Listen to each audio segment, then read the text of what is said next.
Let's do it. Here we go. Welcome back to the White, Gray, Black Weekly Manga Podcast, the podcast where we talk about all of the latest and greatest ongoing manga releases and also My Hero Academia. My name is Bruce, the proprietor of the White, Gray, Black YouTube channel, and with me again this week is Gautam, my partner in weekly manga crime. What's up, people? Please keep in mind, for all major discussions, we will be talking spoilers up to the current chapters. This week, we're going to talk about My Hero Academia Chapter 375, Cypher Academy Chapter 4, and Replicant 100 Chapter 2. Let's start off with the news, because there's some interesting stuff here at the end of the year. The prestigious Kono Manga ga Sugoi manga rankings. This is, from my understanding, kind of the Oscars of manga awards in Japan. Those came out. First place is Hikaru ga Shindenatsu, The Summer Hikaru Died. I'm interested to read that. That's now big on my radar. Is this for one-shots only, or just, No, this is everything. This is one-shots, this is ongoing, this is new stuff. For instance, last year, Tatsuki Fujimoto won for Look Back, and then the year before that, he won again for Chainsaw Man. But the other winners, Takabi's Original Sin is in third. Goodbye Eri got second. They couldn't give him the three-peat. Couldn't give Fujimoto the three-peat. Akane Banashi comes in at fourth. Smoking Behind the Supermarket beat One Piece. Smoking Behind the Supermarket's in seventh. One Piece is in eighth. One Piece, I think, was first place a couple of years ago, like 4 or 5 years ago. So this is just, I don't know who this is voted on. I couldn't find, the information's probably available in Japanese, but no one's bothered to translate it into English for us. But yeah, you can go and look up, that's Kono Manga ga Sugoi, which from what I understand just means the amazing manga, or Manga is Amazing awards, rankings, I guess. I think there's probably I would guess that this is a council that votes on this and not the public. This doesn't feel like, it doesn't feel like if you had public voting that, that Smoking Behind the Supermarket would beat One Piece. That would be my guess. So, yeah, I think like if it was public voting, Goodbye Eri would probably just take everything. yeah, probably Goodbye Eri, One Piece, all the popular. I mean, you would just have the Shonen Jump awards. I mean, Yeah, exactly. readership and money making, nothing beats the Jump properties. So, yeah, and that's not what's won here. I mean, you do have the things that I listed are all, I think are. Smoking Behind the Supermarket is not a Jump property, but Akane Banashi Takopi is. Goodbye Eri, I'm pretty sure, is published by Shueisha in some way. Hikaru ga Shindenatsu, I don't know if that is. Let me see if It that's sounds like a drama. Yeah, from what I understand, it's a story of like two boys, and one of them gets his body taken over by an alien, and it's more dramatic. Yeah, this is by Young Ace Up, which is the Young Ace website. Young Ace is Kadokawa, so This not art style's Shueisha, so super familiar. not Jump adjacent. Yeah, I mean, this is on my plan to read list now. I believe that there's a fan translation out there for this.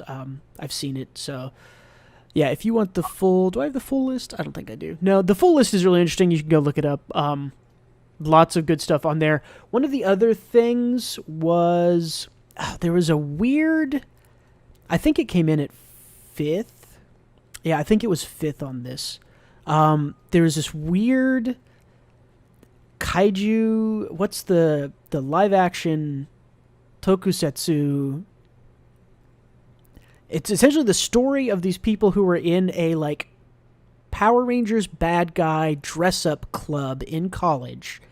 The first chapter starts with one of them has died, and it's like, It's a bizarre concept. it's bizarre and intense and weird, and yeah, I read 2 or 3 chapters of it, and it interested me, but it didn't really grab me. It was a little too, maybe not pretentious, but it was just like really, really overly serious for me.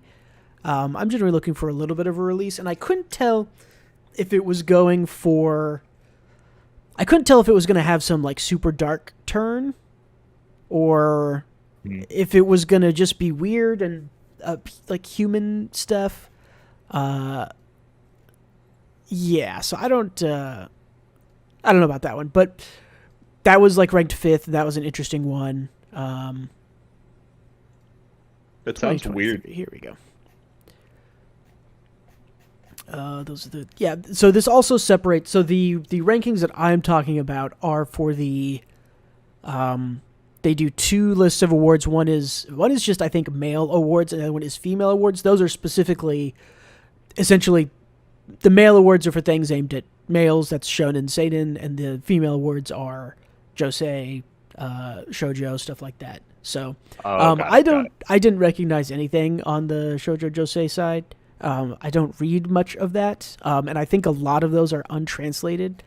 Just again because they sort of have a less readership and less pull over here in the West. At least in the West, yeah. Yeah, for sure. I'm honestly surprised not to see Freyrin at the funeral anywhere. I believe so the weird one I was talking about is called Gekiko Kamen by Takayuki Yamaguchi. That's the weird dress up one.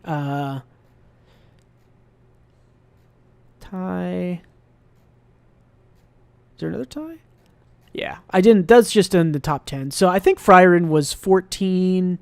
There was good stuff on there. Let me see. I think I had this on Twitter that I can go look at real quick. But yeah, I mean, it was really interesting. It's like the big awards too, from what I understand. So interesting. Well, the second biggest awards next to ours. Right. I mean, ours are clearly the biggest by the 3 views we've gotten since we got copyright claimed on that. Oh man.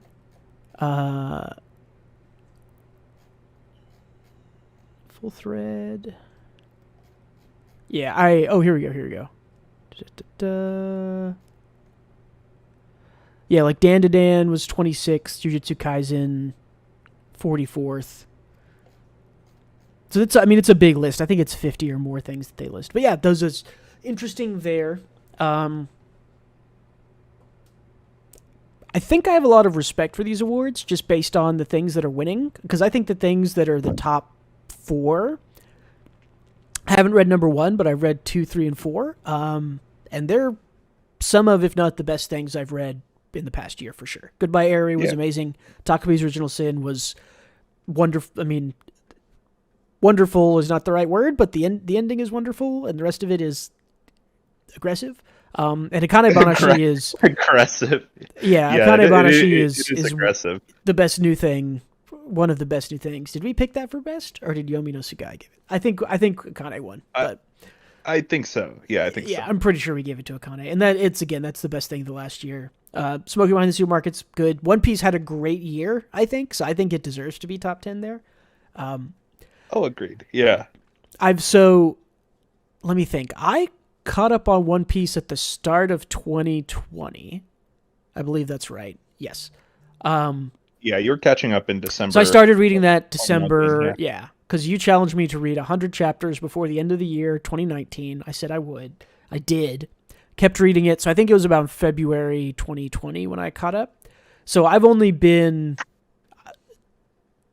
read 2 years of One Piece as like week to week. This year was way better than last year.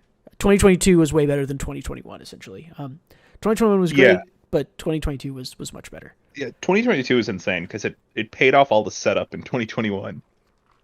I mean, without getting into spoilers, it resolved the Wano arc, and it also took us to the next place, which is, again, it's just payoffs. We are at a point in the story in One Piece now where all of the foreshadowing and predictions and world building are all converging and coming to a head. So, yeah, I predict next year might be even better. We'll have to see. I have no doubt. Yeah, it'll be good. The other big thing is the Jump Fiesta full schedule is out. Jump Fiesta is announcements for Jump and other Shueisha properties. This is game announcements, animes a lot of times. What I've got up on the screen are the last 2 days and the sort of properties that are getting the main stage, the Jump Super Stage, as it's called. On Saturday, Black Clover, Jujutsu Kaisen, Prince of Tennis, which is interesting, Boruto and Naruto, and then My Hero Academia closes out the night. And then the big day, I think, is Sunday, So Sunday on the main stage, you get Spy Family, Demon Slayer, Doctor Stone, Chainsaw Man, and One Piece. And ending with Chainsaw Man and One Piece, not surprising to me. Those, I think, are their two big pushes. Demon Slayer was 2021's best-selling manga by like a huge mile. Spy Family is an amazing new property. Doctor Stone, to me, is the one that stands out on this list. I assume that Doctor Stone is getting more anime, would be my guess. That would also be my guess for the Prince of Tennis on Saturday. But yeah, what do you think of these lists? Is pretty popular in Japan. So I get that. I don't know if it's still ongoing. It's one thing I don't really know. Doctor Stone ended. Doctor Stone did end, and year. It ended well, but it still has anime. I guess Demon Slayer still has a lot of anime going for it too. That's also done. Yeah, but there's not a whole lot left to adapt, I don't think. I bet they've got 1 or 2 more seasons, not more than 2, I don't think. They just did the Red Light District arc, if I remember correctly.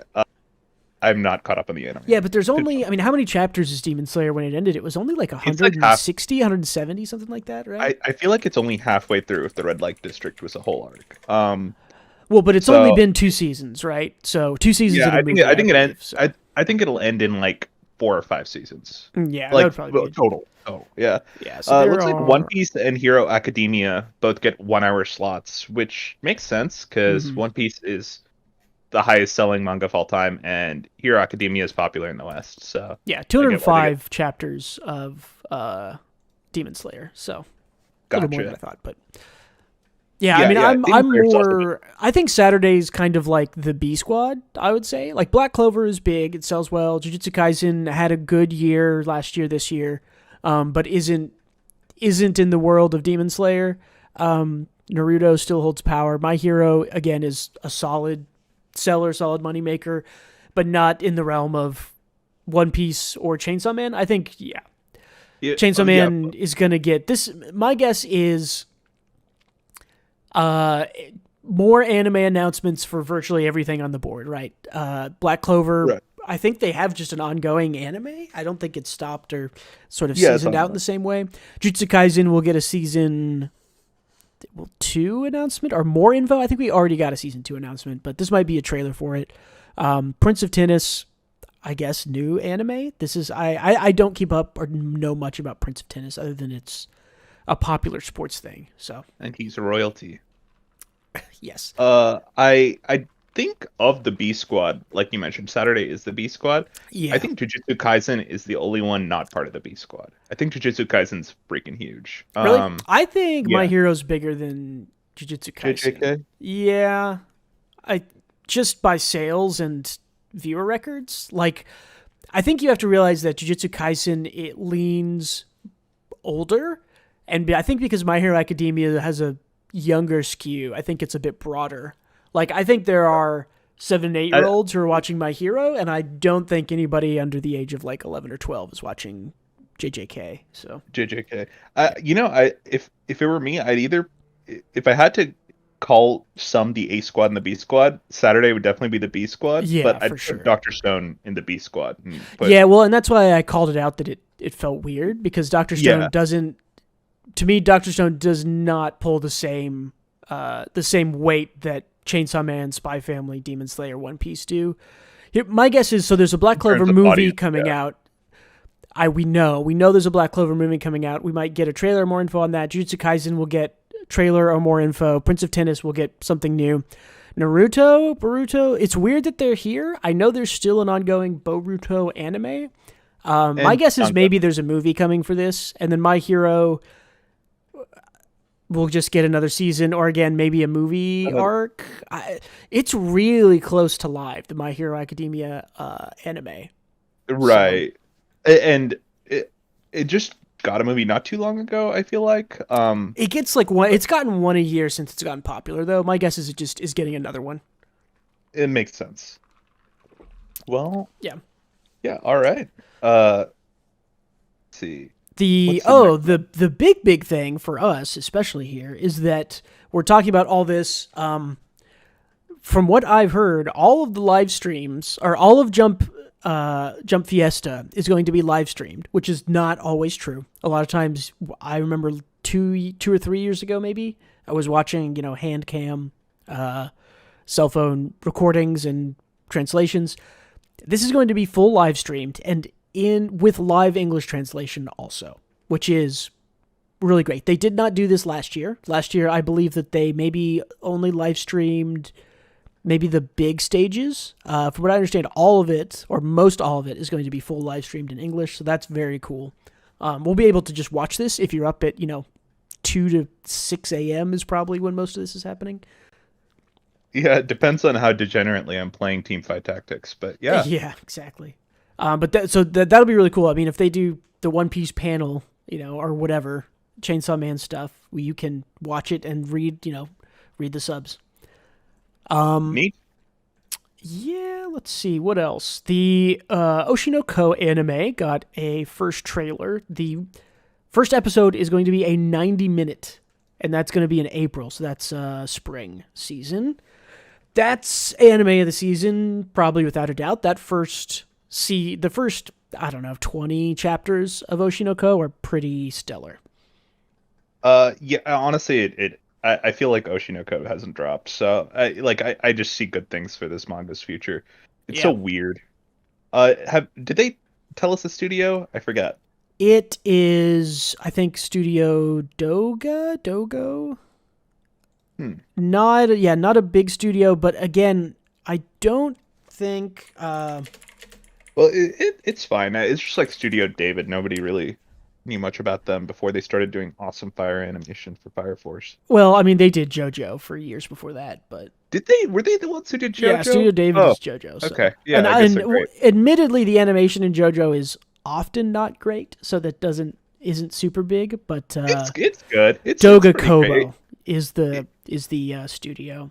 I think the animation's good. They just have to capture a certain style, which they definitely did for most of it. So. Yeah, I mean, Doga Kobo has some stuff that's I think we talked about this maybe a month or two ago when we saw the announcement, but I think we talked about how it could just be more of a slice of life studio. I mean, they've got Doga Kobo has stuff like Gekkan Shoujo Nozaki-kun, Gabriel Dropout, New Game, the Dumbbell. Awesome. I mean, these are the kinds of things that I kind of expected from the studio that was chosen here. Yuri. I have to imagine it's like when A1 got Kaguya, they were probably given a bigger bag of money to work with than normal. So yeah, and I mean the preview looks good. I'm excited for this. I'm excited for more people to know about this. It is big in the manga reading circle, but there's kind of two overlapping circles, right? And the manga reading one is smaller and about a third the size of the anime watching one. So expanding the number of people who know about Oshinoko is great. Honestly, yeah, I'm looking forward to it. I just wish manga fans were more chill about reading the source material sometimes, because I see anything about Chainsaw Man, and they're like, "Well, you can't wait.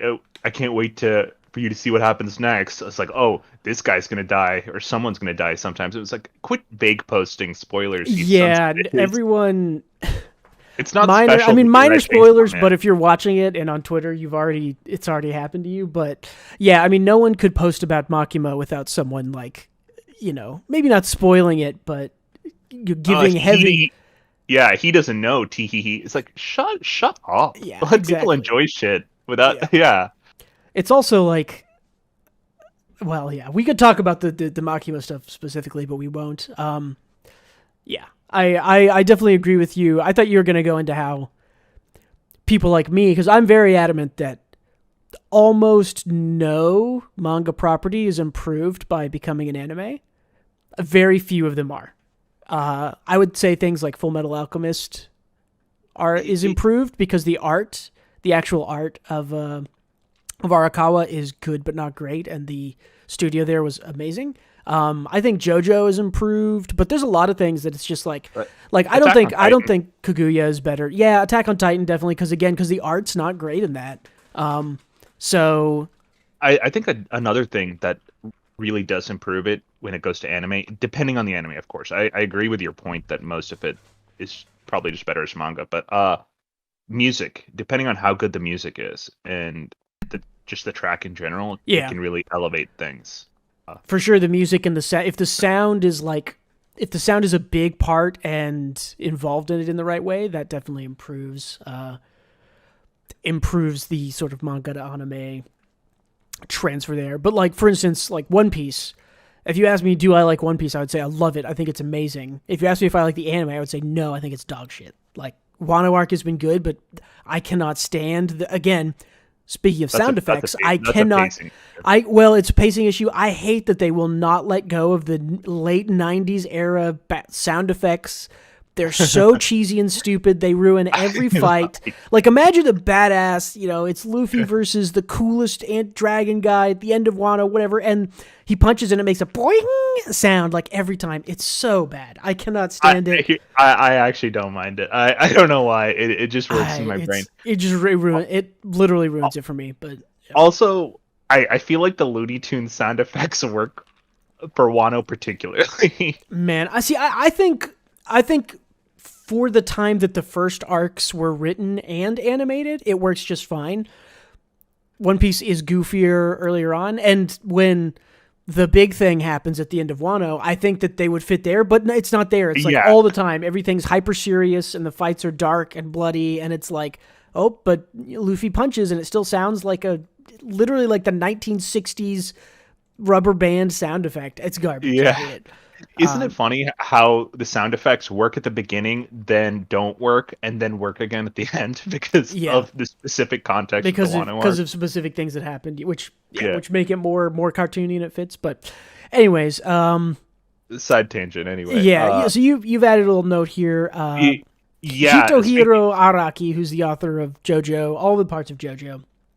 Yeah. Speaking of JoJo and Studio David, I saw it just a little excerpt on our manga is at the end of one of his novels. I forget if it's if it was at the end of Steel Ball Run, but Araki mentioned how editorial censorship affects him when he's writing darker topics, things like war crimes, or just any kind of dark topics, or anything that mirrors real world events are kind of frowned upon by the editorial department because it can cause issues with fans outside of Japan and fans inside Japan, depending on what the topic is. Yeah. And I get it. I feel like, and we'll talk about like that scientist guy that Horikoshi got a bunch of flack for as like a World War II parallel or whatever. But it's interesting because I don't know where the line is, right? And I don't think authors do either, because at what point does the censorship of this kind of subject material become too much and it kind of just fuck up the artistic vision, as opposed to actually bringing up bad memories for people, or right? So how much of JoJo have you watched or read? To be honest, not that much. Okay, I finished the Joseph arc and I just started the Jotaro arc, so I'm like, I've watched all of the first 3. I watched it, and about half of part 4. It's in general, it's not for me. It is not character focused enough. I don't really enjoy JoJo. When I read this, Araki, it's funny that this is coming from Araki because he. Like, if someone, if, like you were saying, if this came out of something like Fujimoto or Attack on Titan or something like that, I would sort of like, oh, yeah, I understand. Those people definitely, like, go violent and use, people dying and weird violence and stuff like that in interesting ways. It's so funny to hear this out of Araki, and maybe it's different in the later parts, but I don't think JoJo is very good at this, to be honest. Like, good at exploring darker topics. Yeah, it's not even just exploring darker topics, because I know that Steel Ball Run is a little darker.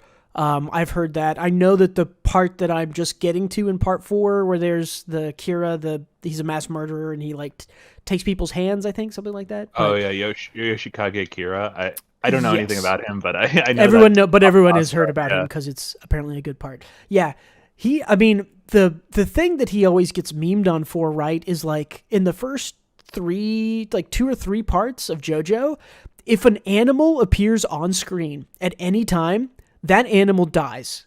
In the anime, like within 5 minutes, if a cat or a dog shows up on screen, that animal dies. Like there is not a single, in the first 2 parts of JoJo, there's not a single time that a dog or a cat shows up on screen and does not die. Which is like, Dio put a human face on one of the cats, and it talked. I mean, it was weird. Yeah, when you get to part 3, you get there's like a dog character, I can't remember his name. It's a Boston Terrier, which is what I have. But I'm trying to think of how to say this. It's so weird to me that Araki is the one that's like, oh man, these editors don't get me and all my dark, they're trying to censor me, and I wish they didn't, and I think it's important that all this dark stuff exists. And it's like, man, Araki's I don't think he's very good at using dark stuff to like actually represent, like for instance, like Attack on Titan, it uses, sudden deaths and like, gruesome violence to show, how depraved other people and the Titans, etc. are. And in JoJo, it's just like a cat shows up and it dies to show you that it's a bad guy. And then two chapters later, a dog shows up and the dog dies to show you that there is now a different bad guy. And that is just on repeat for like 2 whole parts of JoJo. So I don't think Araki's very good at this, and I can kind of understand why he got a little pushback from his editors, because he was probably just like, oh, I've done the dog thing 40,000 times. Let me just use a person or a child or, some other thing.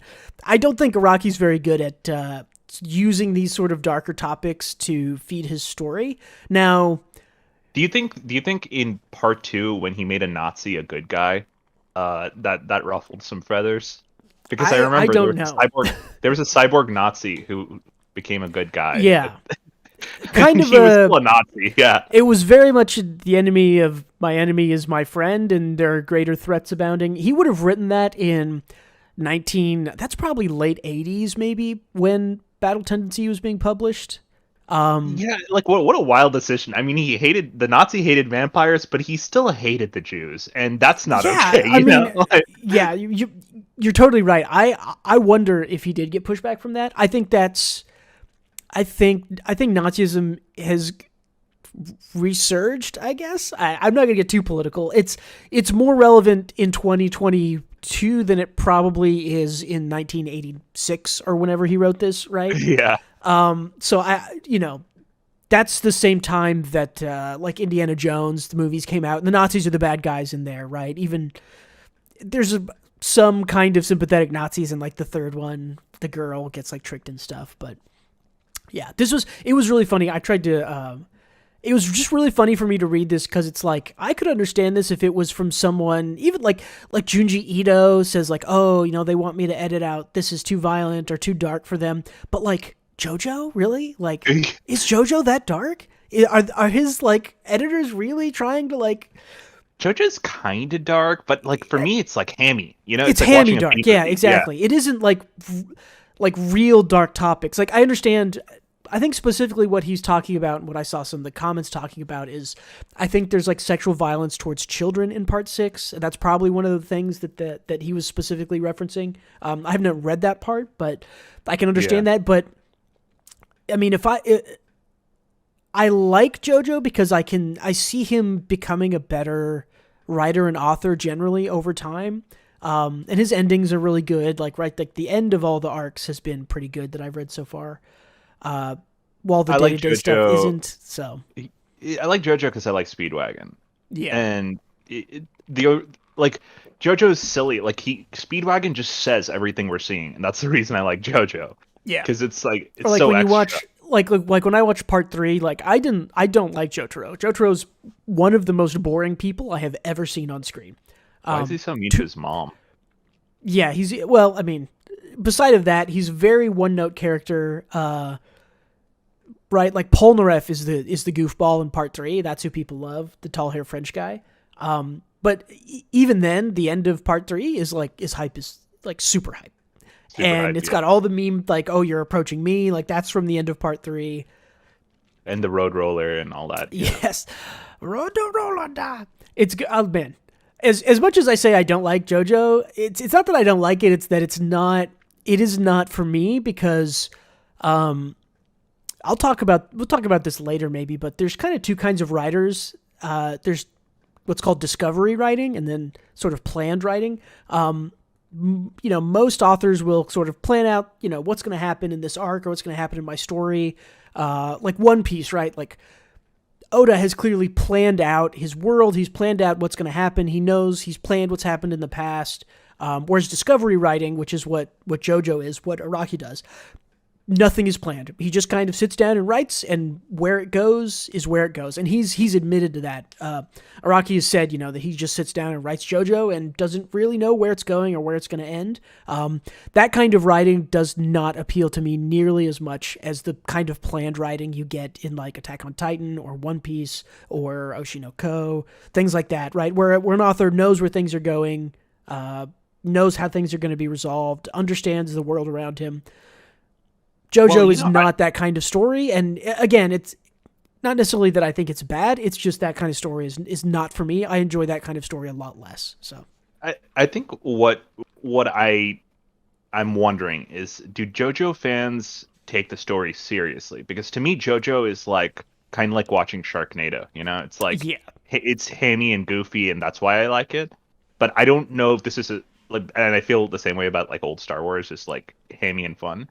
But I don't know if it's a Star Wars situation where people actually take it very seriously and are invested in. Yeah, so I don't know. It's hard to say because I haven't, from what I understand, the first like 5 parts of JoJo are all much more Star Warsy, like you're talking about, right? Like all the parts that I've seen, part 1, 2, 3, and the first half of part 4, even when they get more serious, are still hammy and goofy and good guy versus bad guy.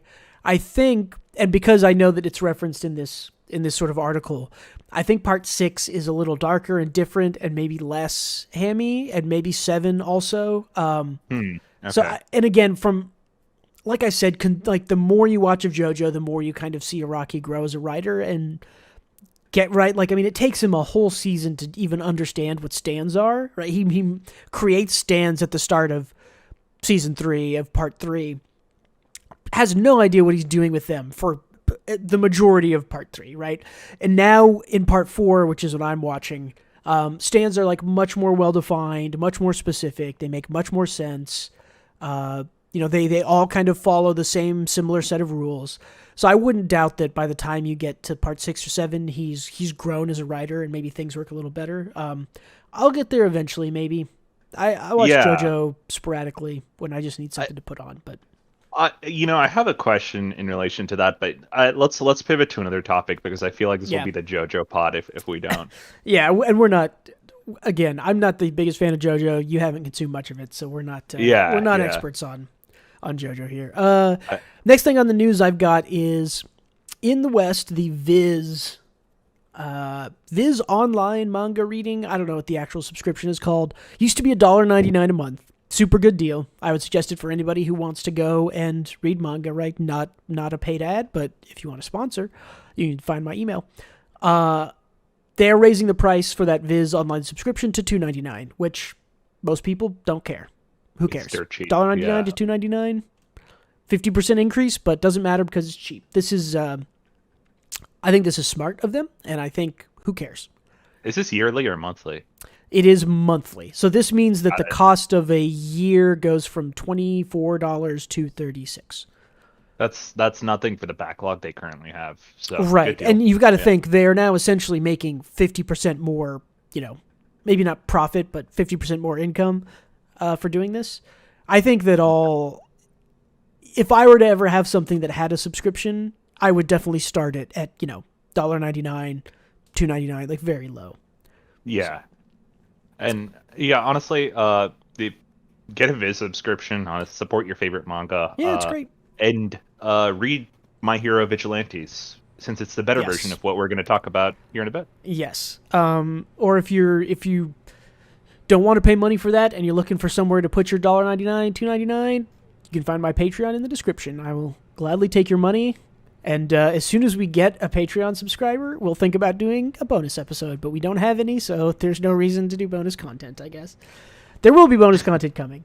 Maybe that's a better promise. So, Truth. Yep. The last thing, maybe we'll use this to go into our My Hero talks. Netflix announced a live-action My Hero Academia. Essentially, they bought the rights to make something with My Hero that's live-action in the West. Yeah. I honestly, like, it's a superhero show. It could work, maybe, but yeah, I don't know. The interesting part of this to me is My Hero Academia, with all its faults, is a Japanese twist on Western superheroes, right? It's the ideas of Western superheroes in a Japanese school system in Japan. That's kind of the interesting hook that's in it.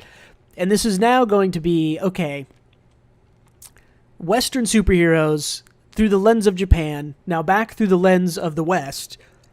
And I think you're going to lose everything, right? I mean, there are school-based superhero things, right? Invincible starts like this.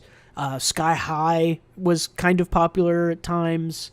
Last one past Sky High, yeah. X-Men, was it called Evolution? Do you remember that show? 20 years ago? No. Okay, there was an X-Men show where they were all high school kids. Like, this is not a new idea. First Class, you know? That existed too. Yeah, First Class a little bit. That being said, if anything is going to work in live action, My Hero isn't nearly as goofy as One Piece. So I can see this being, who knows, it could be okay. I assume it's going to be bad because the base of My Hero is bad, and also everything that Netflix tries to do is bad, although I had desperately holding out hope for the One Piece live action. So, like, what the hell are they gonna do? Like, because this works in a manga form and an anime form, but if this was like a live action TV show, we're already in peak superhero fatigue, and to the point where evil Superman is kind of the meta of what we go to, because we've already explored generic general superhero premises like My Hero Academia. So I don't know. I don't see any way of this working. Yeah, no, I mean, I agree. The interesting thing about My Hero Academia, at least to start, is that, this is Western superhero ideas through the anime, manga, high school shonen lens, right? That's what makes My Hero interesting. Putting it back through the Western lens is not, it just, I cannot see how that works unless it's just going to distort the original intention of it too much. I have no hope for this. Yeah, and unless it's like a Disney Channel movie, I don't think adults really want to see high schoolers be superheroes. Yeah, interesting call out. I would actually have more faith in this if this was announced by Disney, because I think My Hero fits into the Disney style a bit more. Even though it can get violent and whatever, it's much more kiddie and stupid. Whereas Netflix will try to make it, I don't know. I don't know what Netflix is going to do with this. It surely won't be good. And let me just preface this announcement and what we're going to talk about by saying we're going to shit on My Hero a lot. Yes. So if you really like that, don't be offended. Like what you like. But we are going to shit on it a lot. Oh, yeah, it's coming.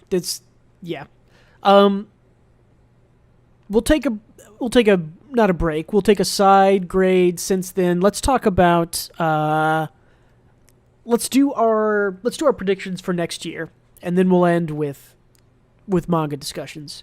Right. So this is just a fun game. I know a lot of other podcasts do.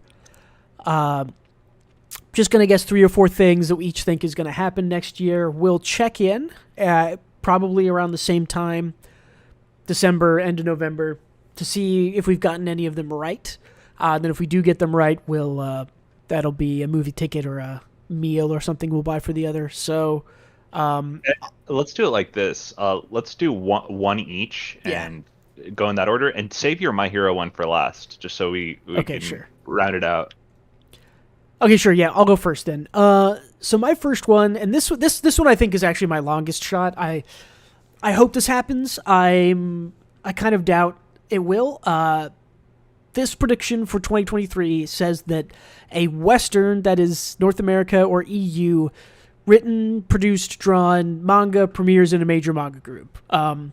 This means that we're going to see someone from the United States or France or Europe, England, somewhere right there, premiere in Shueisha, Kodansha, Shogakukan, Square Enix. I listed those 4 specifically. There's maybe one more big one, but again, this is, we'll see it in Young Jump or Young Animal or one of those. I tried to see if this had happened before, and I do not think this has ever happened.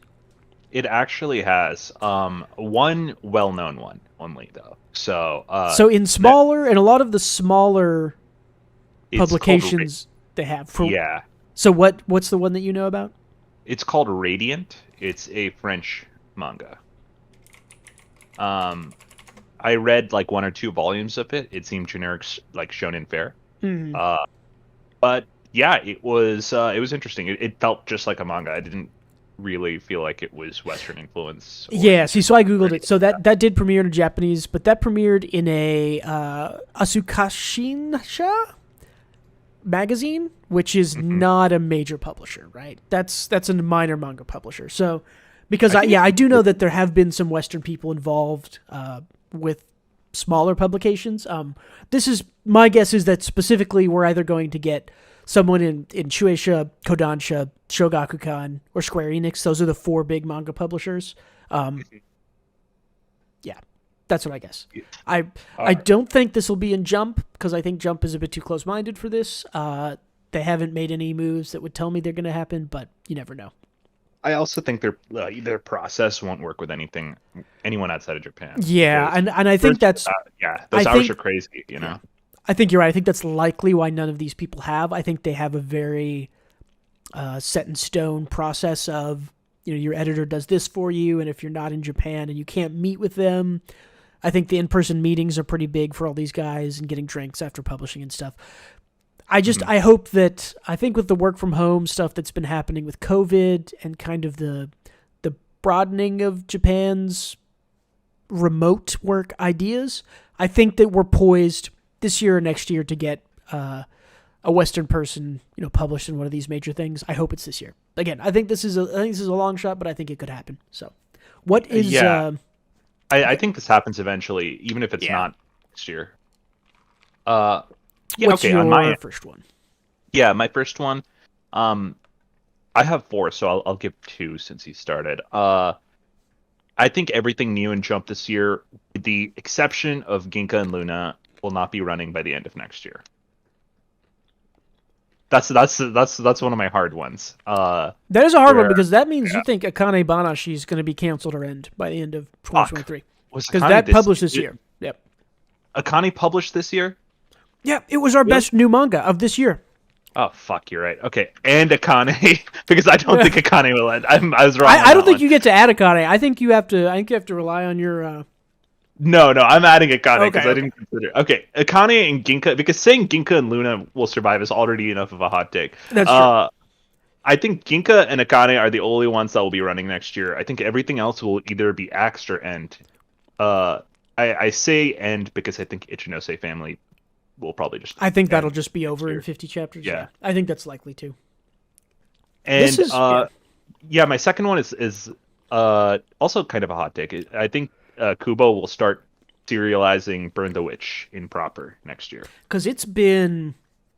What? It's had like 5 chapters or something? Or just have a one-shot?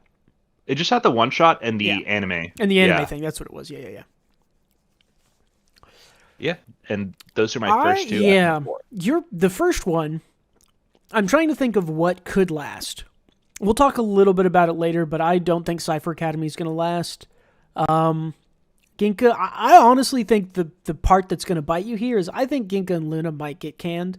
I think that's possible. It's okay, but I don't know if it's good enough. I'll have to see if its first volume came out. I think its first volume is coming out soon. See, the thing is, Bruce, I don't think it's good enough to stay. Yeah. But I find it charming and unique, and I see potential there, so I hope it stays. It's definitely if you group it in with the other canceled stuff with Dororon, Ayashima, and stuff like that, Better I than am that. more excited about Ginka and Luna's next project, the author of Ginka and Luna's next project, than I am about any of those other people's next project, right? Dororon, uninteresting. Ayashimon kind of already had a hit. Their stuff was okay, but not great. What else has been canceled? Red Hood.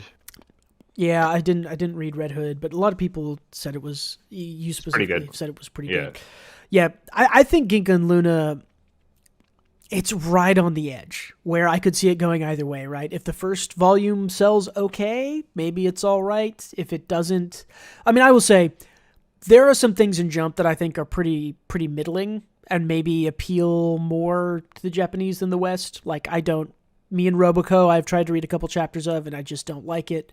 I need to try to read Witch Watch from the beginning, stuff like that. So, I think Witch Watch is one of those that kind of appeal to both, like where the jokes are kind of, I don't know, they work regardless of where you're from. Most of the time, there are some Japanese specific jokes, though. Yep. Kubo coming back to serialize Burn the Witch is interesting. That would be big. Yeah, I don't know. Yeah, I'm not. Last season, so I feel like he's itching for it.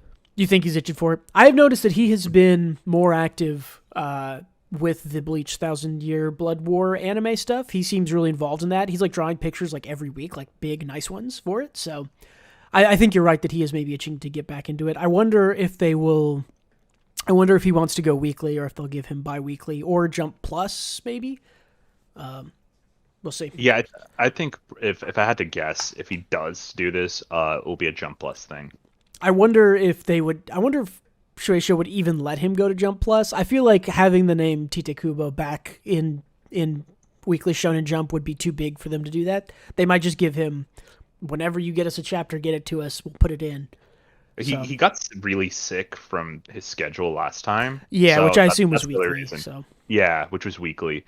I'm glad the internet wasn't as big back then because I think he would definitely not want to make anything else after the amount of shit he got for Bleach. Yeah, well, shonen endings are all pretty bad, so. Oh, no, Bleach was just bad. For years, right? For years, yeah. Yeah. I read a little bit of the start. It was okay. Didn't interest me enough to keep reading it. All right, my next prediction here, we'll keep it moving. The One Piece live action premieres next summer. My prediction is that it is universally lauded as a great show and that it wins at least one award of some kind before the end of the year, whether it's a special effect award or Nickelodeon Kids' Choice Award. I don't know. This is, again, I tried to take kind of long shots that were tough to, could happen, but probably won't. Yeah. I don't see it. Yeah, we'll see. I think the award I think it will get is best set design. And that'll be it, Yeah, I will say that all the behind-the-scenes stuff that I've seen with, like you said, the sets, the costume and prop stuff has all been great. I saw an interview with one of the showrunners, and he gets it. And I say that as a huge One Piece fan.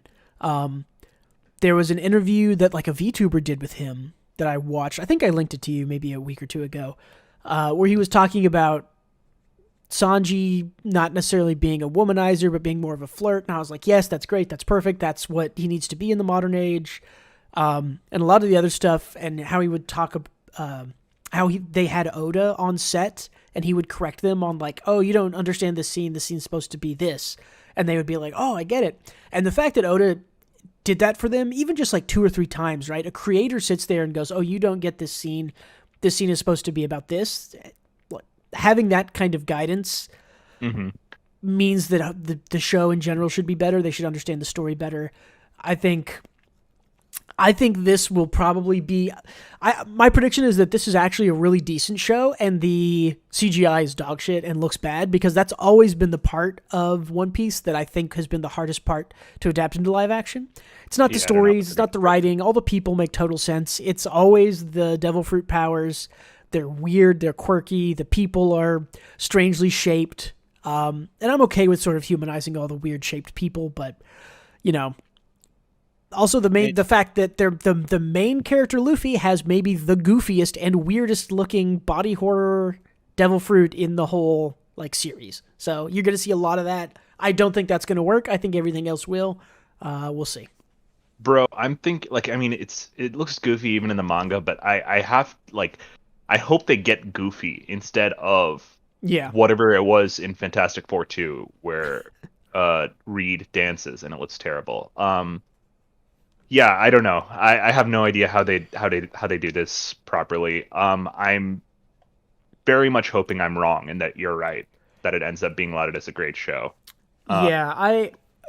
Because I want them to win that. I would love for One Piece to work in live action. My mind can't put it together. Yeah, I know that everything. When we talked about this when it was announced, we said this never works. This will never work. Everything I've seen has been aimed to change my mind. So we'll see. Mm-hmm. What's your third prediction? I guess here. Yeah, my third one is I feel like it's an easy one. It's a Chainsaw Man live action announcement. Maybe the thing even comes out. Attack on Titan got one. Full Metal Alchemist got one. Yep. Japan loves doing live action ones. Yep. Live action movies, and they're always bad, except for Rurouni Kenshin. But yeah, I bet Chainsaw Man gets a shit live action movie or show. I think this one's pretty safe. I actually don't know. I think it'll be the year after. I think it'll be 2024, and I say that because I think we probably get 2 seasons of the anime next year to finish it out. I think this is a 3-season anime thing. And because I think what the live action will do is it'll try to compress the whole part 1 story down into a 2-hour movie. And that's why it'll be bad, or one of many reasons. But yeah, I think I guess announced, you said next year. Which is why I picked a 4th one, because I'm like, this is a given. I think this is pretty safe. Chainsaw Man's going to be a big property. You're right that almost every single big anime manga property gets a live action, so maybe the safest one. You do your last one first, because mine is kind of agreeing with a part of yours. Gotcha. And adding on to it. So what's your last one? We've talked about this, and this is what the rest of the show will be about. My Hero Academia. I think this series manga ends next year in 2023. That's a pretty boring take, so I added some more stuff onto it. I will say that someone from Class 1A dies before the end. My bets are hedged on Bakugo or the red spiky guy whose name I don't remember. Maybe the glasses president guy, also whose name I can't remember because My Hero Academia is bad. Yeah, Ida. It's either Bakugo, Ida, or the red spiky guy. One of them dies. Red Riot. Red Riot. There you go. One of those people dies before the end of the series. Bruce has always wanted to kill these kids. I have always said yes. No, I have for years, because I've read My Hero since I think I started reading it like 6 or 8 episodes into the part 1 of the anime. I just started reading it, and it was much more enjoyable that way for me. I have always said that just killing one of the kids would make it so much more interesting, right? Because they feel like they all had such massive plot armor, or even injuring them, right? Like none of them have been severely injured ever at all. Except Bakugo just got jobbed a second ago. There was that. Yeah, and then, I mean, we're talking spoilers up to 375 for this series, so we'll start here. Yeah, and then he got shocked back alive, and he's fine. And that's why I don't think they're going to kill any kids, because he got which is why I had to tag this on to make it interesting. Is that I do think as much as they have been, as Hori has not wanted to kill any of the kids in My Hero, I do think one of them will die. Because you have to get the sort of he gave his life, we're all sad at the end. I don't know. This feels very shonen tropey, like one of the sort of B grade characters. I actually don't think it'll be Bakugo. I think Ida or the Red Riot guy or someone like that will die. Maybe it's the animal dude who no one cares about, or the arm dude. If it's going to be anyone, it's going to be I don't think it's going to be anyone. But if it's going to be anyone, I think it's going to be the navel laser kid who's the traitor or whatever. It'll be so it won't be any of the female characters, right? Hori loves drawing his female characters way too much. He can't write them, but he loves drawing them too much. It'll be a male, and it'll be from 1A or 1B. I think you probably have to pick a 1A class member for it to matter at all. But yeah, I remember like 2 1B characters. Yeah, I mean, I don't remember much of them. So, all right. So, what's your My Hero guess for next year? Okay, yeah. My guess is I agree that it'll end, but my guess is that Shigaraki, Toga, Kurogiri, all the rest of the The terrible mass villains, yeah. murderers, yeah, on his team, will kind of get a redemption of some kind, even if they go to prison or die or whatever. They'll be like, "Oh yeah, I was hurt, manipulated, abused by All for One. He's the real bad guy. Hmm. I just had a bad childhood, and society didn't treat me fairly, and now I know it that I was a bad guy." Type of an ending, you know, where they either see the error of their ways or get forgiven by Jesus Deku or something like that. And All for One is the only one that's evil. The rest of them were just formed by society or whatever, you know, Do you some think? bullshit Do you like think that. they'll even go a step further? And do you think that it'll be not that they were hurt, manipulated, abused, but that there was some special power that All for One was exerting over them, and as soon as they take out All for One at the end of the series, that it'll be, oh, I'm released from his slavery, his mind slave or whatever, and now we're all not as bad as we thought we were, and we'll try to make amends. That would actually make me puke in real I life. I so I think this is a good take. I think this is likely, but I'm trying to think of how to explain this. A good writer could make this work. Hori is not a good writer. I think he's going to try to force this to work. I think with the zero foreshadowing of that, and I mean, there is I don't know so.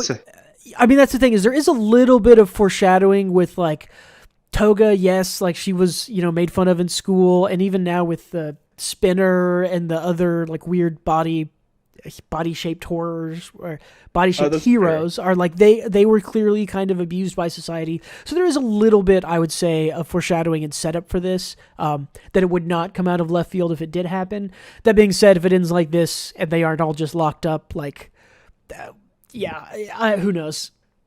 just fucking kill Shigaraki already. You couldn't even lock up All for One. Just fucking murder that dude and Yep. move on with your lives. So those are our predictions for 2023. We'll have to see how they go. Let's do a quick follow-up on some of the newer series chapters from last week. First up, I wanted to talk Cypher Academy Chapter 4. I know that the 3-episode test is something people talk about. I like to talk about the 1-volume test, like to see if you're going to like a series, read, the first 6 to 10 chapters, which is usually what's published in Volume 1 when it's published physically. We are on Chapter 4 of Cypher Academy, and I think it's getting worse. Or it's at least not getting better. How do you feel about Cypher Academy 4 chapters? I agree. I didn't think this chapter was the worst chapter of the 4. I actually thought this was the worst chapter, but I thought it was fine. It was okay, but I just find myself before I click on the link already bored. Yep. So I'm like not looking forward to this. It's clear, and I just don't think it has anything going for it yet. Yeah, and I think that's the biggest issue. I mean, I talked about how much I love Nisoi Isin before this was published, how I think he can do no wrong. I believe he can do one wrong. It is called Cypher Academy now. I don't think this series is just not very good. And it showed its twist hand too early, maybe. Maybe the reveal that the girl who gave out the glasses was maybe not a good person, should have been saved for the end of the first volume. I don't know. I just don't like this very much. I really want to. I'm going to keep reading it until it just absolutely loses me with something bad, because I don't think you're right. I don't think it's been bad yet. I just think it's been boring and mediocre, which is in ways worse. But yeah, and I think God, what's that thing in Star Trek where he did this maneuver that nobody expected him to do? Oh, the Kobamari Maru or something like that. Kobayashi Maru. That's the one. Yeah, Kobayashi Maru. Yeah, there you go. The main character does something like that where they don't lose anything from the bet they failed because. Yeah, that was maybe the most disappointing part of this whole chapter was, they didn't bring it back in time, and then the consequence of that is nothing. That's why this chapter felt really bad to me. Yeah, they picked the secret third option, even though this isn't like a contractual bet or whatever. Yeah. It's just a bet between two peoples. Yeah. Anyway, I don't love just, it. I think we'll talk about this again in a month or two, see if it has completely fallen off or gotten any better. But the other one is we got Chapter 2 of Fabricant 100, which I forgot to cut the little thing out of when I took this picture of it. This is still okay. I still don't love this. How are you feeling? I like it better than you do, probably, but I also don't love it. I think it's fine. It's pretty good. Yeah, this feels also just kind of generic. It has a really interesting kind of world building setup thing. Like, oh, okay, 100 fabricants built. They're sort of robots that have drives, but then they're all. I don't know. It just isn't. It doesn't feel like it's going to do anything interesting with that. It feels like it's just going to be this maid girl protecting the boy and fighting the other fabricants, and the boy trying to teach her to be a better human. Like, I can call out exactly where this ends if it gets 150, 200 chapters. Like, I know exactly how this series is ending, right? Like, right. We both do. The maid will end up not super desiring predictable. the boy's body. Yeah. But I do think one interesting thing did occur in this chapter. One like a part that I thought was well written is that there's like a one panel flashback on why these fabricants like want. I mean, of course they strive for perfection by stealing human body parts, but the 100th one, the best one, had like a little flashback with her creator, where the creator was lamenting missing perfection yet again. Right? Yeah, my creations are not perfect, so. And it's clear he's probably doing this with all of them, which creates these weird complexes within them, because they're people at the end of the day. They're still like living, breathing, emotionally aware beings, even if they're different from humans. So I thought that was an interesting onus to why they're all fucked up, because the creator is influencing them from childhood. Yeah, this series still has a chance to change my mind, but it feels kind of like all of the other canceled things, where they'll kind of brush up against interesting topics, and they'll kind of go, hey, look, this is interesting, and then they'll back away from it and they won't fully invest into it. I would definitely be interested to see like more fabricants, to have conversation with them, understand stuff like that. My guess is that there's one or two more fabricants in the cast by the time this is canceled or continued. But yeah, just kind of middling on it. We'll follow up again on 2 or 3 months, or if something big happens, maybe. Yeah, we'll finish out a volume. I think it has potential. I think the weakest part about it is still probably the art, which feels a bit. It's just plain and static. Yeah, it just feels static. All right, let's tear into the worst shonen. It's actually not the worst shonen of all time, which is sad. My Hero Academia. Shonen. Yeah. Yes, the most disappointing shonen is a good one. This is chapter 375, Chaotic Confusion, which is a good title for Mr. Horikoshi if you just wanted to slap that title on all his writing in general for the past 4 or 5 years. Chaotic Confusion. Man, what is going on with this series? I don't fucking know, bro. Let's start here. The reason that we label it as most disappointing is I think the start, and I would say the start of My Hero Academia, Chapter 1 through about the end of the Yakuza arc. And even though I think the Yakuza arc was a little bit weaker than what came before it, I still think it was pretty good. That section of My Hero Academia is really decent, with some really good stuff in it. The sports festival where they fight each other, that's some of the best stuff in the whole series. Maybe the best stuff in the whole series is Deku versus Todoroki, right? Where he's like breaking his fingers to fight him, and Todoroki won't use his fire side because it's his dad's and he doesn't like his dad, but then he does. Yeah, that's good stuff. That's some really good stuff. I think that's good writing. That's good character building. It's good action. It's interesting power interactions. It was like one of the last times Deku lost in a fight. Yes, I mean, and next to the even one. Yeah, and so even up through the vigilante stuff, right, where you get what's the little girl's name with the I can reverse your thing. Is it Eri? Eri, yeah. It is definitely still cool at that time to know, like, hey, Deku will still destroy himself if he tries too hard. We see that happen. Having Eri ride on his back and reverse all the stuff, that's a cool power up, and it's temporary, and you know that he won't always have that. The problem has been since that time, Deku has, like, not hurt himself. Or I guess, okay, right after that is you get One for All versus All for One. That's really the last good part of the series. Which I think that's right after the Vigilante. Or is it before? It might be before the Vigilante. I'm trying to remember now. Which Vigilante arc? You're sorry, not Vigilante. You're talking, I'm Yakuza arc. With yeah. The Yakuza arc, yeah. It might be right before. I don't remember. I think it was before. It was before, yeah. That's the last really well-written part. The Yakuza arc is okay, and then everything after that is bad. I think Mirio as a character was fucking awesome in that arc. Yeah, Mirio's great. That arc was just Deku-less the whole time until the end, where they needed him to fight the main bad guy. But I also thought it was interesting without Deku, and him showing up at the end to fight the main bad guy was annoying and frustrating for me. Yeah, even with the airy backpack. With shonen, I'm always kind of two minds because most of them have big casts.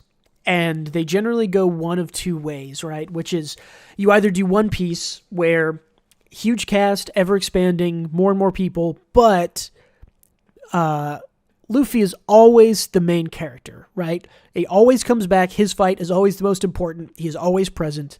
I recently read Fire Force. Shinra and Fire Force is the same way. Fire Force does this, right, where there's a big cast, it ever expands, they have their own little fights, but it almost always comes back to Shinra's fight as sort of the most important or the biggest part of it.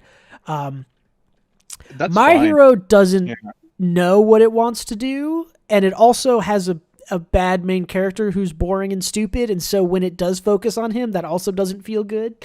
So you get this, I have this weird double feeling where the parts that are more cast focused on the other parts of the cast sometimes are really good and really interesting, and then sometimes coming back to Deku, I think, okay, this will be good and interesting. The problem is sidecast is not developed enough. I don't care about anyone, and the other problem is Deku is not interesting, not cool, not good, overpowered, so I don't care about that either. So neither of those work in My Hero Academia for me. Yeah, and if you think about it, like my annoyance was Deku didn't do shit that whole arc and then showed up to kill Steel at the end. Yeah. But if you look at one of my favorite One Piece arcs, Skypiea, Luffy was in a giant snake the whole arc. But when he showed up to fight the big bad who wiped his crew and everyone else in L, it was exactly one of those moments, except the difference is I felt hyped during that moment. I was like, oh shit, let's go. Except in My Hero Academia, I did not feel hyped. And I have to parse why that is, but I also think it's just because I don't think Deku's interesting.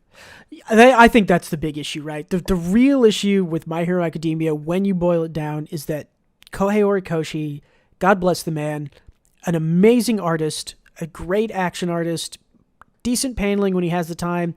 He just does not know how to write, or he is not given the time to think about his writing, and it's just poorly written. Like, and it isn't even the dialogue. Like the page to page writing, the words on the page are good. It's the decision making around the story elements that just do not work. Yeah, I honestly think he has interesting ideas all around. I think he does. But Twice was a fascinating and good character. Twice was a well written character, I would say. Yeah. Yeah. Unfortunately, he was the best written character. Yeah, but I mean, I'm thinking about stuff like who's the bird guy? Hawks.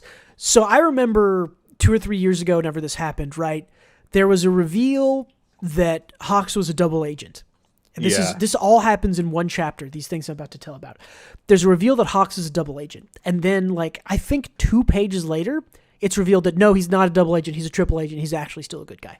And, like, stuff like that is like, man, at least leave it for the end of a chapter. Like, at least give people a week to, like, think about, oh, is he a double agent? But it's like, no. You just reveal, like, oh, he's a double agent. Like, oh, wow, that's big news. Everyone likes Hawks. He's the number 2 hero. He's been really cool and a really, fascinating character.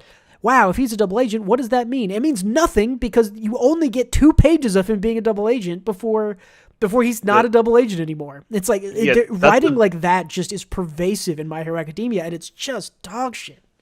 It's like that guy in Star Wars yelling, "I'm the spy." That's exactly what it reminds me of.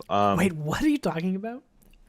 That red-haired guy in Star Wars, the new Star Wars, where like there's a rebel spy amongst the Empire, and the dude during one of the scenes just yells, "I'm the spy," because I hate Kylo Ren.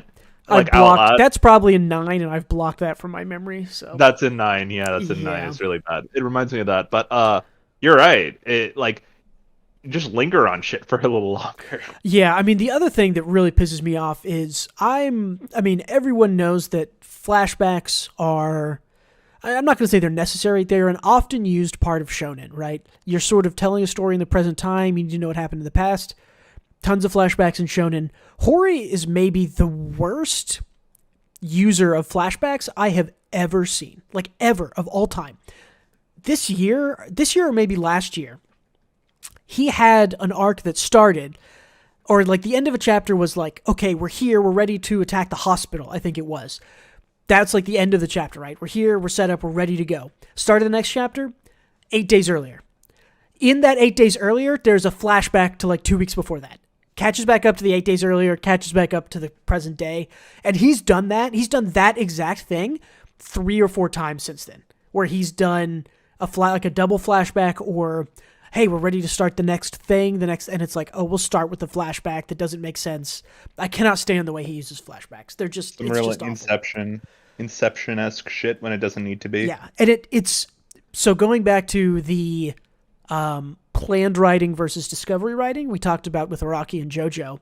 Hori is discovery writing a story that should have been planned, and that's the issue, right? Is he doesn't know, is he gets to the end of a chapter and he says, all right, we're here, I'm ready for this, and he starts the next chapter and goes, well, I think we actually need to flash back and show this thing, and then in that flashback, I didn't plan this very well, I need to flash back again, and so we'll do those two, and it's, so he's doing this like really poor version of discovery writing that just does not do any service. I know that when you and I have talked in the past years, I've been begging WSJ to just give him like a month break or 6 months. I really think that if before this final arc, if Hori had taken like 3 to 6 months off to think about it and plan it, I think this last arc would have been really good, because I think the ideas and the best parts of My Hero Academia, which are the start, I think those are ideas that had been bouncing around in his head for a long time, that he had kind of, planned out and edited and figured out, oh, this is the best and coolest way to go around and do this. And then again, once you get, I think it's about 130, 150 chapters in, that the story just stops being good, and we're at 375 now, so over half of this series has not been good. Once he's sort of tried to do discovery writing and not had time to bounce his ideas around in his head, they've just not been good. And I've been begging for him to get a better editor. I think editor's a hard call to make, because I do think when you have a really popular property, you don't want to, you don't want them to turn in a chapter and for you to say, this is bad, this doesn't make any sense, why are there 2 flashbacks in the same chapter, rewrite it all, Hori, please. But I do think that's what he needs. He needs more time to think about it. Again, I think the series ends before he gets that, which is why, after My Hero Academia, I hope he does a shorter version thing. I'm looking forward to what he does next. If he does something, I think it'll be good. His art is still amazing. Man, his writing is so poor. He needs time to think about things and time to plan and a better editor. And he doesn't have any of those things. So yeah, it's a shame, right? Because like the words on the page here just don't make any sense, since we've always known Toga as a villain. But like, look at the character design and shading. It's so good. Dope. His character design is so good.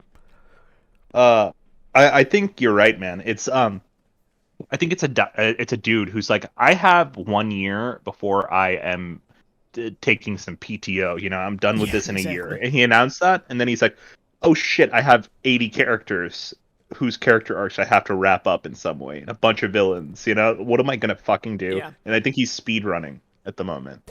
For sure, this ending is not even rushed, because it is rushed for most character things, but again, hasn't done too well with his characters. We're running a little long, so we'll touch just briefly on the fact that the other thing that really, really bothers me about Hori, and this is a problem for shonen in general, I would say, is that generally their female characters are not as strong as their male characters, to put it nicely. Oh, 100%. They get no screen time at all, ever. Yeah, and there are shonen with well-written female characters, like I just finished Fire Force, I mentioned a week or two ago. That does not have a focus on female characters, but I do think it has a couple of pretty well-written ones that matter and make sense. I think My Hero Academia might have the worst, some of the worst female character writing I have ever seen. Yeah, I agree. And with almost zero screen time, they shouldn't all be failing the Bechdel test like they are, you know? Do you know what the Bechdel test is? Yeah. The Bechdel test. Bechdel? Is it Bechdel? I thought it was is it Bechdel. Bechdel? I don't know. I thought I it. think it's French. Who knows how you say it? That is a test where I think it was initially developed for movies or TV or both. Two female characters on screen having a discussion that is not about a male or related to a male, right? If that happens, it is said you get a check mark, it passes the Bechdel test, right? And if Right. you go and apply that to a lot of media, you will be surprised about how few movies actually pass the Bechdel test. I'd be surprised as to how blatantly this fails it, because this is the final fight with the Yeah. girls and Toga and This whatnot. is this And is kind of the climax of the female arc, right? This is our main love interest. Ha ha ha ha ha! Laugh that up. Versus Toga, the sort of main female bad guy, and they literally cannot have a conversation without mentioning Deku, and it's like, yeah, I mean, and their last lines to each other is like, "I really wanted to talk about romance," and the this other is the one's like, next thing. Yeah, I have it. I know. I grabbed this page specifically for this because it's dog shit. It's the word. It's so bad. yeah, and she's like, "Dot dot dot, me too," or something like that. Yeah, I Uh, don't know. uh, God, it's bad. It's bad, It's bad. fellas. His female writing is bad. If you're like, I I would not recommend to anyone to consume My Hero Academia. I don't think it's worth your time. If you're watching the anime and you're into it, cool, great. If you're a girl, I avoid this. Avoid this at all costs would be my advice. So yeah, end of the day, My Hero Academia is bad. It has been bad for years. It is not going to get better. The end is probably going to have some good art and maybe be hype and still just going to be bad. So it's ending And next year, we assume. my final thoughts on it, generally, this is the climax, as we talked about. It's like this feels like the last few fights, maybe a few more. Um, None of the heroes are dealing any damage to the villain really, because main character has to do it. So all the chapters where they're fighting him seem completely pointless, and they are, because the villain isn't getting hurt. They have insane plot armor right now. Yeah, it's Uh, insane. You get like a 4-page spread of Deku charging up, U.S. America Hyper Smash, and it just mhm. doesn't work. And it's like, why draw that many pages of build up for no impact? And it's not just Deku. It's like every character Every is doing character, their yeah. ultimate move, and then the next chapter is like, oh, he shrugged it off. Damn. There's a lot Uh, of the sort of yeah. JoJo, but not in the fun way of, I knew you would do that, and I planned around this. Like, someone mentioned, I think, in the Reddit comments, maybe it was this chapter or last week, of like, wasn't this whole attack and plan by the heroes supposed to be a surprise, and then somehow the bad guys have planned around it perfectly also? I don't know. Doesn't It's, make sense. again, the writing is just not good. I love Hori. My hope for Hori is that his next series, he is the artist and the designer, and someone else writes for him. I think if he had a slightly better writer, and he was doing the art, he would have an even bigger smash hit than My Hero, right? So Yeah, he needs someone to write for him so he can actually take his time. And yeah, so he can have take some. time on the art, not get distracted. For Uh, sure. yeah, it makes no sense because they were all abducted in a parking garage to different places on Earth. Yeah, they were So the surprised, but villains. then it's like, oh, we planned for this, and it's all coming together. I can't. I just can't. I can't. It's like, wrap my I'm head I'm around it. betting on Spinner. It's like, why? Why are you betting on Spinner? He has no powers, and the heroes just fail to defend that point for some reason. I don't know. Okay, whatever. It doesn't make any fucking sense. Yeah, I'm.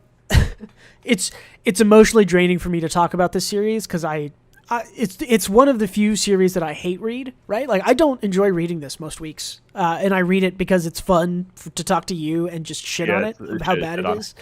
Almost That everything else, anything else this bad, I would have dropped by now. But yeah. you read 300 chapters or something, it's like, well, I That- have to see it through, and it's felt like it's been ending for about a year now. So yeah. I too am balls deep in the sunk cost fallacy of this Absolutely series. sunk cost fallacy with My Hero Yeah. Academia. Yep.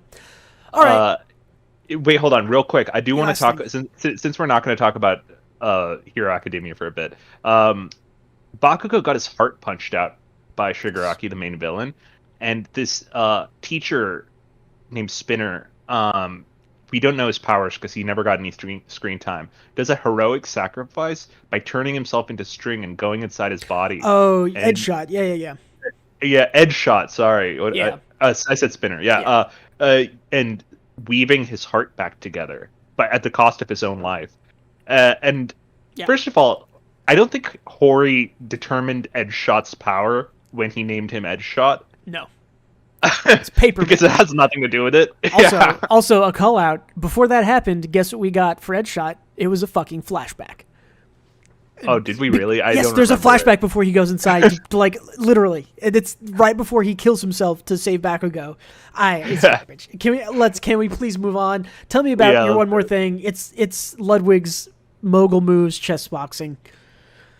Oh right, I thought that was your one more thing too. But we both watched mine that because you picked it. So yeah. Oh okay. Yeah, we both watched that. It was fun as fuck. It was great. Yeah, I mean, Ludwig if you like the creators who were in it, it was awesome. Yeah, I love Chris Broad. I watched a million Abroad in Japan videos before I even went for the first time. So seeing him up there was great. He was clearly outclassed by the other boxer, but he won via chess, which is perfect. And they went all rounds, which is the fun fight to watch. Oh yeah, and short description is basically you do a round of boxing, then you do a round of chess, then a round of boxing, then a round of chess. Oh yeah, so the way they did it was 2 minutes of chess, 90 seconds of boxing 3 times, and then one more 4 minutes of chess if it hasn't been decided by then. So and 7 total rounds. If you either get checkmate or TKO, checkmate or TKO wins it. Yeah, very fun. The best fights, Point Crow versus Disguised Toast was a good one. They went, I think, all the rounds and ended up chess. Chess ended up deciding theirs. Chris Broad was great. I thought the girls, I can't remember the Russian girl's name who won, but Andrea Botez and her fought. That was a really good fight and good chess because they're both really highly rated chess players. That one was fun to watch. Just a fun idea for a sport. I know that people had done chess boxing before, but it's like an actual recognized sport that has competition. So yeah, but it's good seeing it in like the mainstream. It's just a really good idea because surely your brain gets rattled. I mean, you could tell, right? You could see in the first 2 minutes of chess, okay, they are all playing normal chess, and then after the first round, the chess guys were like, "Oh, that's a mistake. Nobody's playing good. Nobody's making the right decisions. They missed the big thing." So it's really interesting to see, like, if you could keep up your chess play after getting punched in the face a couple times, you won pretty easy. One guy forgot how to play chess. Was it Box? It was Chris Broad's opponent, I think, in the very last round, just he had not been playing chess very much, I think, and so he made 4 legal moves in a row, and they had to stop and go back, which is, sad, but also I mean, you're getting punched out, so. True, and he was a last minute fill, so that was true, all in all, good shit. What about you, Bruce? I read this just today. There was a post on our manga that was just like, "Oh, good art. Where is this from?" And I was like, "Oh, that is a good art. What is that from?" This is a series called Versus Evil by Takashi Yomoyama. It's interesting. It was horny and violent, lots of ecchi, lots of gore and violence. And there's a second part of it that I'm reading that's called... Hold on, I have to find it on my phone.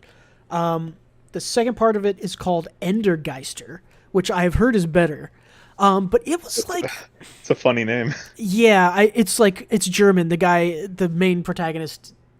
So at the end of this series, this big cataclysm event happens, and Endergeister is the fallout of that, I guess.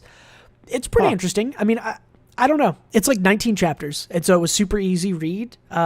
It's definitely the kind of thing where I don't think I read some pages. Sometimes you could just look and you go, okay, they're going to talk and then they're going to fight another ghost or whatever. But the idea is that there's this guy on the front page possesses a girl's body sometimes to fight, but he's always in her mind and they talk to each other. It's pretty interesting. The art's really good. It was okay. I'm just kind of doing that. I'm reading this, and then I've read 30 chapters maybe now of Sakamoto Days. It's also very good. Nice. All the fights are hype, but yeah, I mean, I think that's about it. I thought this would be like a Ash versus Evil Dead kind of thing. It is kind of, there's like exorcists, and it's about kind of exorcising, killing other ghosts and demons and body possession stuff. So it's very kind of classic tropey horror. There's some science involved. The main character of Endergeister is like a huge movie buff, and so when they give him a new code name, he like comes to Japan. They call him Akira Kurosawa, like the great director. Yeah. And apparently, some of the comments said that like, oh, there's a bunch of good movie references in Endergeister. So looking forward to that. It looks like it's just like an Evil Dead reference in the cover. Yeah, I think for sure it is. So yeah, anything else you want to chat about before we call it an end and pull the plug? Yeah, let's talk about the flaws of Hero Academia for another 2 hours. No, God, please no. Save me. I'm throwing it. It's ending. Thanks for listening or watching. If you are listening to us and you want to watch us, we are live on the White Gray Black YouTube channel every Monday night or Tuesday night, usually Monday night at 8 p.m. Central. The VODs should be up in the next day on the podcast channel. And if you're watching us, keep in mind that the podcast is an audio format now where most podcasts are found. Specifically, we're on Apple Podcasts and Spotify. If you want to support me and the channel, check out my Patreon at patreon.com/WGBmanga, or check me out on Twitter at WGBmanga. And as always, thank you so much for being with us, and don't forget to read more manga.